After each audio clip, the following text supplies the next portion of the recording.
Nah, kita akan melihat statistik deskriptif data tunggal. Maksud dari data tunggal itu, datanya cuma sekedar satu baris gini aja. Misalnya nih, saya kumpulkan data berat badan mahasiswa di kelas ini. Di kelas ini ada 20 orang. Orang pertama berat badannya 54 kilo. Orang kedua berat badannya 65 kilo. Orang ketiga berat badannya 58 kilo. Sampai 20 orang saya survei, saya catat. Setelah saya catat seperti ini, berikutnya saya urutkan datanya dari yang terkecil hingga terbesar. Yang terkecil dari kumpulan data ini adalah 44. Ini saya perkecil aja kali ya. Yang paling kecil itu adalah 44, yaitu di data nomor 5. Berarti kita letak 44-nya di atas. Kemudian berikutnya data terkecil berikutnya adalah 48. 48 itu data nomor 15 dan data nomor 17. Kita pindahkanlah 48 yang ke sini. Sampai data ke-20. Kalau kita di Excel kerjanya lebih enak. Kita tinggal pakai ascending dan descending ya. Tahu ya cara pakainya ya? Kita pakai home, lalu sort and filter. Kita sort smallest to largest atau largest to smallest. Ini biasa ya, ini sederhana aja ya. Ini tinggal kita klik nanti hasilnya langsung seperti yang di baris. Sorry, hasilnya nanti akan langsung seperti yang di kolom kanan.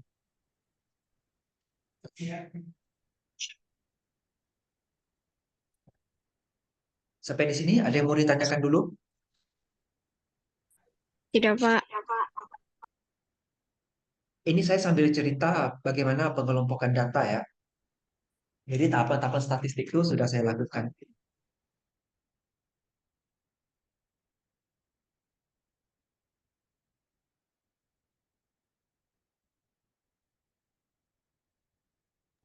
Oke.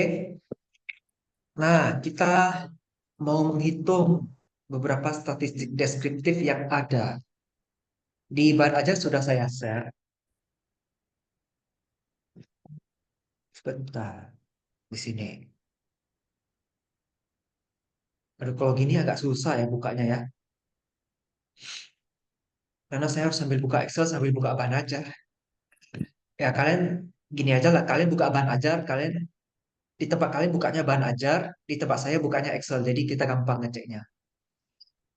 Nah, kalau di bahan ajar kan ada tertulis tuh. Measures of location. Ada population mean, ada sample mean. Ada rata-rata populasi dan rata-rata sampel. Pada dasarnya rumusnya sama. Nah, kita balik ke Excel-nya ya.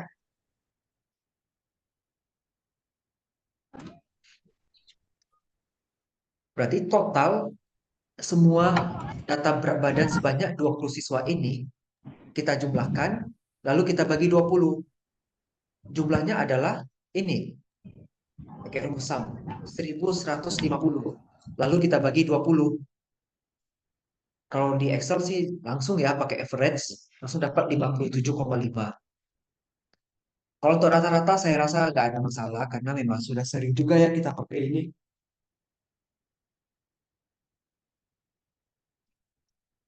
Berikutnya ada median. Kalau di Excel sih gampang langsung median ya, langsung ketemu caranya. Tapi kalau secara manual, kita lihat data yang sudah kita kelompokkan ini 1 sampai 20. Berarti kan ada 10 data pertama dan ada 10 data terakhir. Berarti data ke-10 dan data ke-11, yaitu 57 dan 58, nilai tengahnya berapa? Berarti 57 tambah 58 bagi 2. Dapatnya 57,5. Inilah yang namanya median, yaitu nilai tengah dari suatu data. Berikutnya ada mode atau modus. Adalah data yang paling sering muncul. Kalau di Excel rumusnya adalah sama dengan mode. Langsung kita plot. Dapat angkanya 58. Kenapa 58? Di sini angka 58 muncul sebanyak 3 kali. Data yang lain kan munculnya ya satu kali, ada yang dua kali. Nah, khusus angka 58 munculnya tiga kali. Berarti modusnya adalah 38, 58. Nah, apabila ada angka lain yang muncul sebanyak tiga kali juga, berarti modusnya ada dua. Misal nih, angka 48 ada muncul tiga kali. Berarti modusnya adalah 48 dan 58. Jadi kalau rata-rata hanya ada satu, median juga hanya ada satu. Kalau modus itu boleh lebih dari satu. Asalkan jumlah data itu munculnya itu berapa kalinya sama. Bisa dipahami untuk tiga deskriptif yang pertama ini. Silakan kalau ada yang mau ditanyakan. Kita Zoom cuma 40 menit ya, batas yang free ini. Jadi kita manfaatkan sebaik mungkin.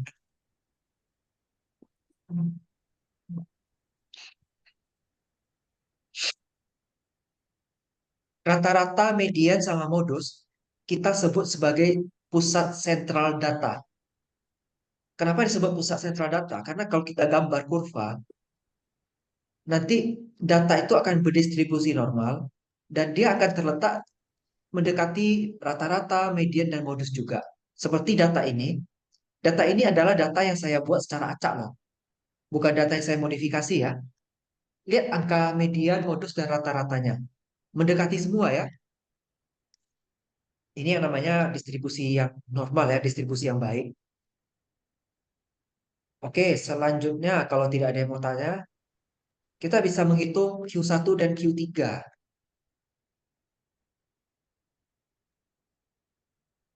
Q1 adalah kuartil 1, berarti seperempat dari data. Q3 itu adalah kuartil 3 yang menunjukkan 3/4 dari data. Kalau ada Q1 dan Q3 berarti ada Q2 juga dong. Q2 itu nilainya sama dengan median.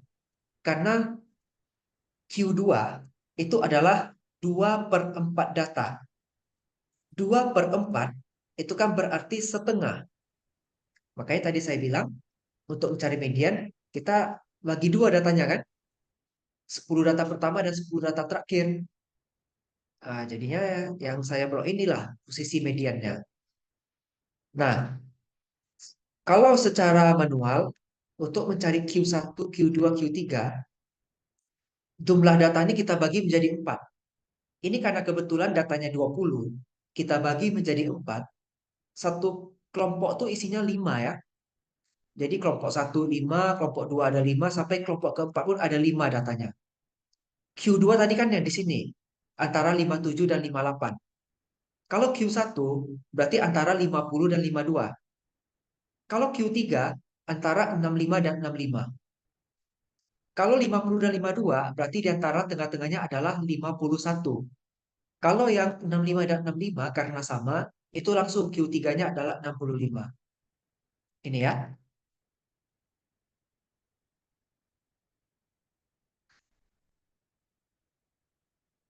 ini untuk kuartil. Berikutnya ada nilai dispersi.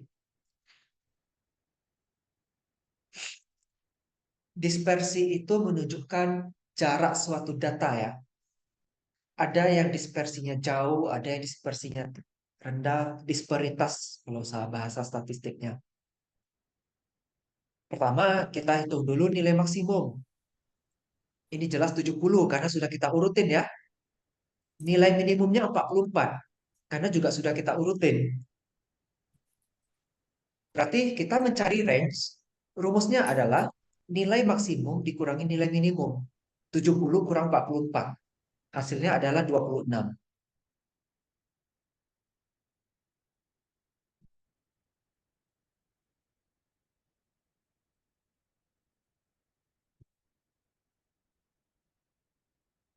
Oh ya, ini materi kita selama satu semester ya. Ini saya perbesar.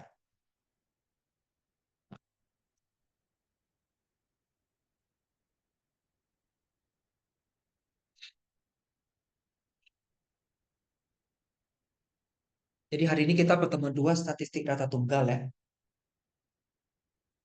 Nanti pertemuan 3 minggu depan kita mengubah data tunggal menjadi data kelompok. Oke, kita lanjut dulu data tunggal. Jadi untuk menghitung range sudah tahu caranya ya.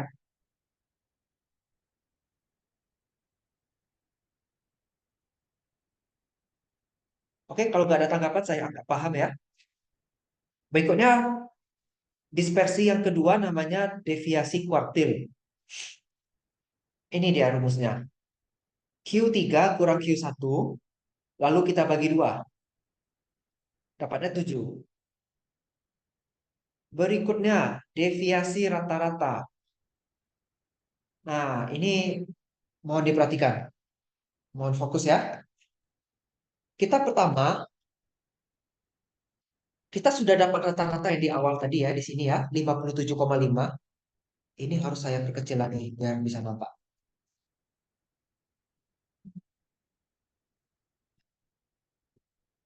Data kita,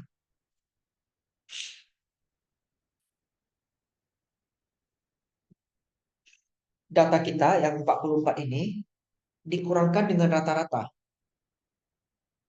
Ya, data kita yang 48 kurangkan dengan rata-rata. 48 kurang rata-rata. 50 kurang rata-rata. 50 kurang rata-rata. 52 kurang rata-rata. Sampai ke bawah. Kalau kita di Excel gampang aja caranya. Yang penting yang nilai rata-rata yang di 57,5 ini kita kunci pakai F4 ya fiturnya. Dikunci.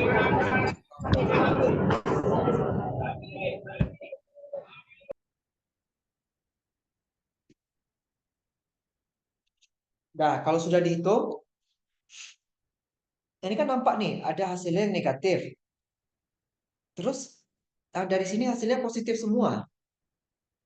Kalau kita jumlahkan, lihat di sebelah kiri kanan bawah ini ada sum sama dengan 0 ya. Ini kalau kita jumlahin angkanya pasti 0. Suara saya masih terdengar jelas?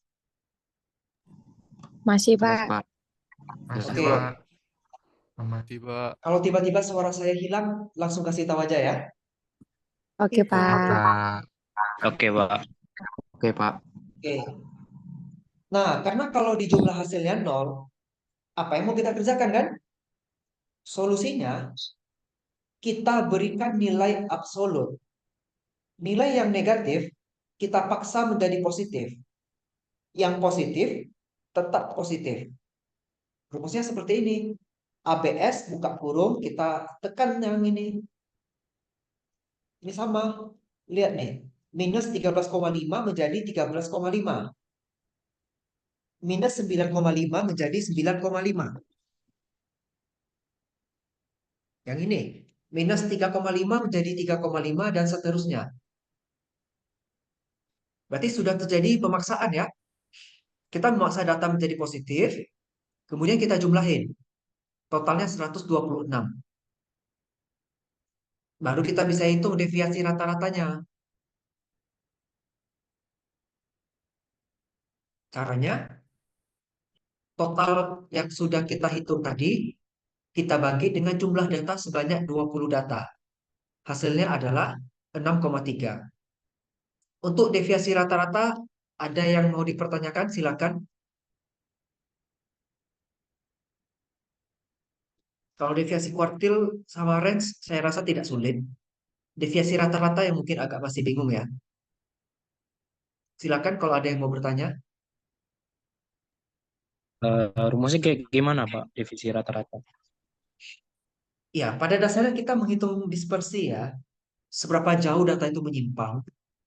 Nah, kalau kita hitung data dikurangi rata-rata untuk setiap data, seperti yang saya tunjukin ini sekarang, perhatikan kursor saya ya.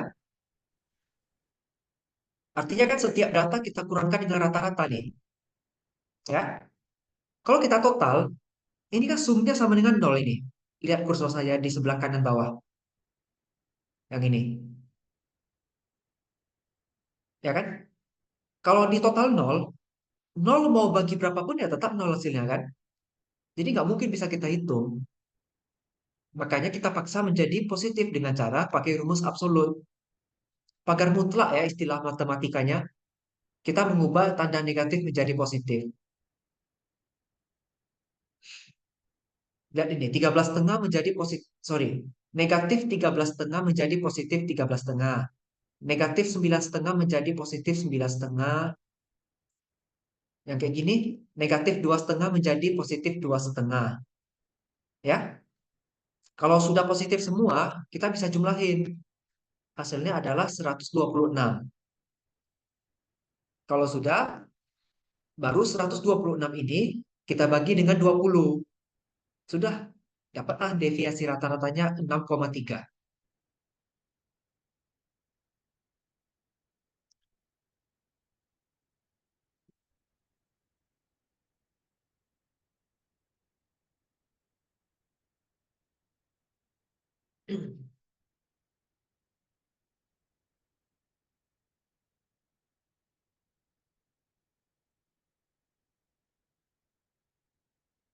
Kira-kira ada yang mau ditanyakan lagi? Tadi yang bertanya Kevin ya. Kevin sudah paham? Lumayan, Pak. Oke, kita lanjut ya. Ada lagi yang namanya varians dan standar deviasi. Kalau mau rumus cepat sudah ada rumusnya. Kalau mau cara yang agak panjang ada. Lihat ini.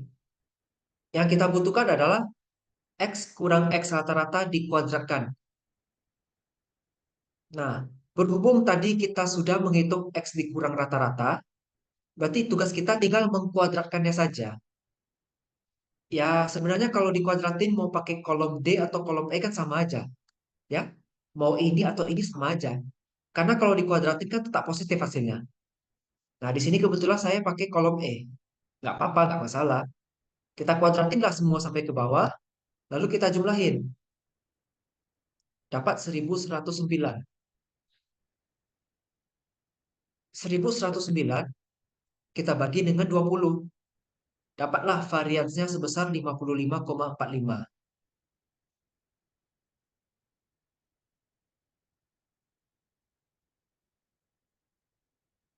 Oh ya, si Poppy sudah saya buka ya. Silakan diisi. Saya buka sampai jam 10 malam. Kalau Baik, sudah Pak. dibuka sampai jam 10 malam, Oke, nggak Pak. ada alasan telat isi ya. Ya, Pak. Baik, Pak. Baik, Pak. Baik, Pak. Aduh, aduh, aduh. Oke, Pak. Kemudian standar deviasi populasi. Kalau pakai rumus, ya seperti ini langsung kita blok. Kalau pakai hitungan manual,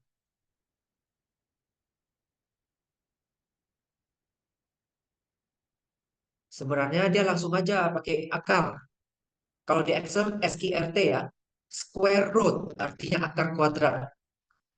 Akar kuadrat dari pembagian 1109 dibagi 20. Ini ya, kan tadi udah saya bagi di sini. Berarti sebenarnya angka ini adalah, yang 7,44 ini adalah akar kuadrat dari 55,45. Jadi langsung aja diakarkan. Ini ada rumus, tapi rumusnya agak panjang. Dan ini pun agak susah juga sih pakainya. Kalau cara pakai yang ini, kita kuadratin nilai X-nya langsung. Jadi setiap nilai X kita kuadratkan, lalu kita total ke bawah, dapatnya 67.234. Untuk rumusnya, itu lihat di ban ajar. Rumusnya agak panjang. Poin-poin yang diambil ikuti saja sesuai dengan file Excel yang sudah saya share di Google Drive. Kemudian ada koefisien varians. Ini rumusnya adalah standar deviasi populasi kita bagi rata-rata kali 100%. Kalau di Excel nggak usah kali 100% ya, karena kita tinggal ubah jadi persen aja dia, jadi 12,95%. Nah, ini varians, standar deviasi, dan koefisien varians untuk populasi. Ini ada varians, standar deviasi, dan koefisien varians untuk sampel. Populasi dengan sampel kemarin sudah dijelasin ya. Ada yang saya gambar dua lingkaran donat itu ya, masih ingat? Masih, Oke, Pak. masih, Pak. Masih ya? Masih, Pak. Nah, kalau secara rumus, ini rumus Excel yang secara langsung sudah saya sediakan. Kalau rumus yang manual, itu sebenarnya sama. Kita lihat yang di sebelah kiri tadi. Ini kan 1109 dibagi 20. Kalau yang untuk sampel, itu 1109 dibagi buka kurung. 20-nya dikurangi 1. Kenapa harus dikurangi 1? Karena sampel itu tidak boleh jumlahnya sama dengan populasi. Dianggap begitu. Makanya supaya bisa menyatakan kondisi sampel yang lebih akurat, makanya dia harus dikurangi 1. Memang sudah ketentuan statistiknya begitu. Ini juga rumusnya sama, semua sudah saya sediakan, tinggal dipakai aja kalau memang diperlukan. Nah, jadi untuk statistik deskriptif data tunggal, biasanya ini akan kita gunakan. Nah, jadi kalau kita lihat dari awal ya, ada rata-rata itu menunjukkan letak suatu data. Median menunjukkan nilai tengah suatu data. Mode menunjukkan nilai yang paling sering muncul. Kuartil 1, kuartil 2, kuartil 3 itu menunjukkan data berada di posisi mana.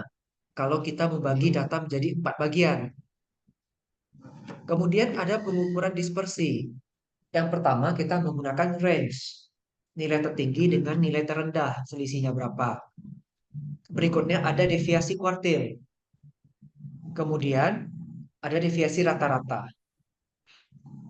Kalau range, dia itu rasanya kurang adil karena hanya menggunakan 2 data. Data tertinggi dan data terendah. Nggak adil ya. Kalau deviasi kuartil, ya memang sudah agak ke tengah-tengah sedikit. Tapi tetap, belum semua data juga yang digunakan. Deviasi rata-rata. Untuk menghitungnya tadi kan sudah kita seperti ini ya. Setiap data sudah kita pakai dengan cara setiap data masing-masing dikurangi dengan rata-rata. Dengan dikurangi seperti itu sudah terasa sedikit lebih adil. Karena semua data betul-betul digunakan. Berbeda dengan deviasi kuartil dan range tadi, karena hanya sebagian. Jadi ingat, deviasi rata-rata semua data terpakai. Tetapi tetap ada kelemahan. Apa kelemahannya? Di sini terjadi pemaksaan. Yang negatif kita paksa menjadi positif. Ingat, segala sesuatu yang dipaksakan itu kan tidak baik ya. Itu filosofi kehidupan. Karena tidak ada hal, maksudnya gini, karena kita jadi paksa, jadinya nggak adil. Makanya muncul yang namanya standar deviasi, di mana segala sesuatunya akan kita kuadratik. Kalau ini kan namanya sepihak ya, hanya yang negatif saja yang merasakan ada perubahan. Yang hasil positif tidak mengalami perubahan.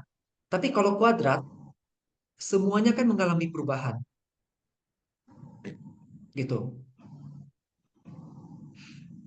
Jadi untuk pengukuran dispersi yang paling tepat adalah standar deviasi. Oke, kurang lebih begitu ya materi kita tentang statistik deskriptif data tunggal. Kira-kira ada yang mau ditanyakan nggak?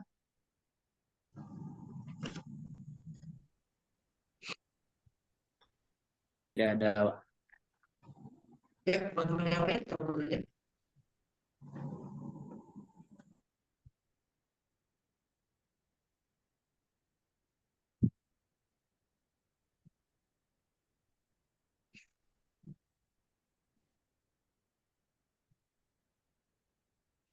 Saya Tidak absen ada, satu Pak. persatu dulu ya. Ya, sambil kalian cari pertanyaan, saya absensi kehadiran dulu. Baik, Pak. Oke, Pak.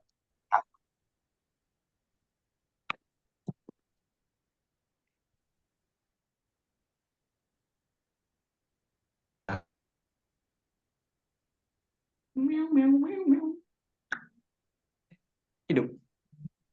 Wih, goblok.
Nggak ada suara, Pak.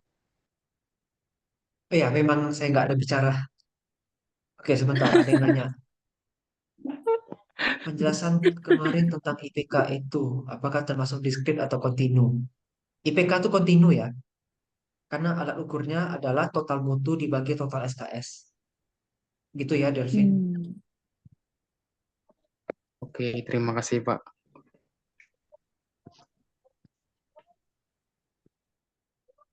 Sebentar ya, Pak, saya... izin mau bertanya. Iya, silakan. Pertemuan offline yang pertama kemarin kan Pak, saya sudah absen. Tapi waktu saya tengok tadi ternyata nggak ada absennya, sudah alpa gitu. Itu gimana ya Pak? Ya, nggak apa-apa. Saya kan absensinya ada secara manual ya, yang saya panggil satu-satu di kelas. Nanti saya perbaiki. Oke Pak, terima kasih.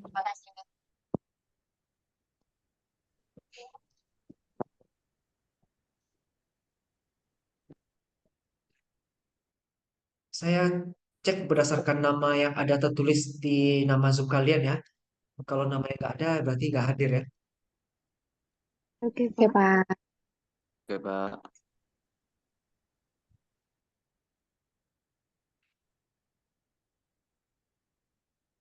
Hiskia tuh memang nggak ada kuliah lagi ya.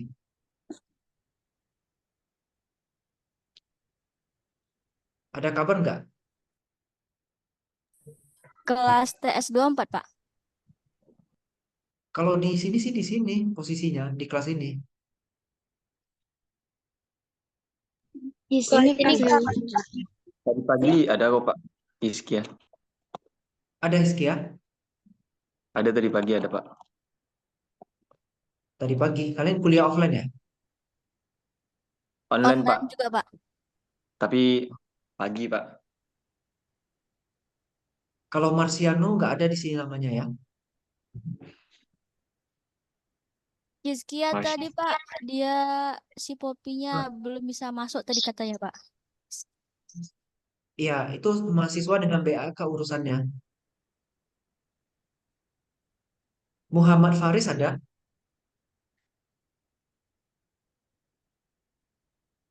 Nggak ada. Nggak nampak. Aduh, ketua, ketua.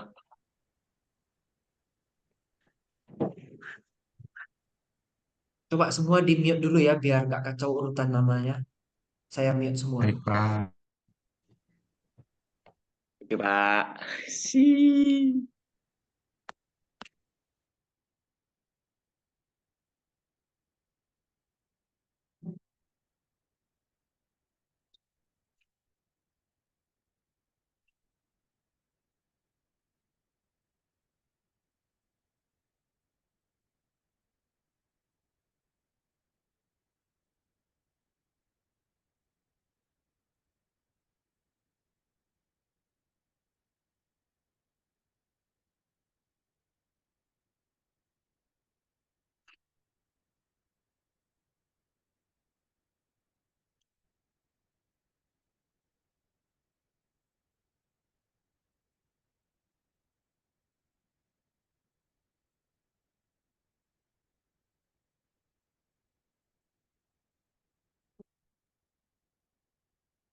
Yohana ada?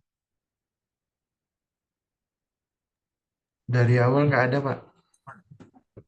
Adrian Moses ada.